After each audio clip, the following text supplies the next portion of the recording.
ఎక్కడ చూసినా కనబడతలేడు. ఎవరితోటి కూర్చున్నాడో, ఏం చేస్తాడో, నేను ఏం చేయాలి, నేను ఎట్లా చేయాలి?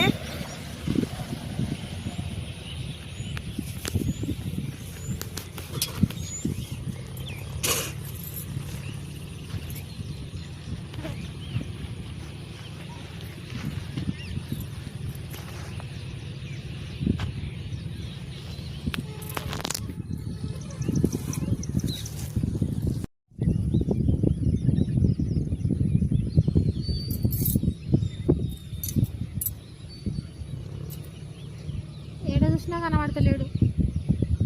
ఏడ రంజుతోని ఏ చెట్టు కింద కూర్చున్నాడో ఏమో. అట్టి ఎడ్డెక్కిరి మొక్కపోడు. ఇంకా మందు బత్తాల ముచ్చటాను బ్యాంకు సార్ ఫోన్ చేసిన ముచ్చట చెప్తే ఇంకెంత గుండె వలుగుతుందో. ఇంతే ఎన్నడుకున్నా మా బతుకు ఉండి లేని బతికే. కానీ ఒక్కనాడు ఆయన తిన్నది లేదు, ఆయన బట్ట కట్టింది లేదు, ఆయన రైక దొడిగింది లేదు. ఉండి లేని సంసారం చేసే బదులు కన్నా ఒడిసింది ఒక చిత్తం.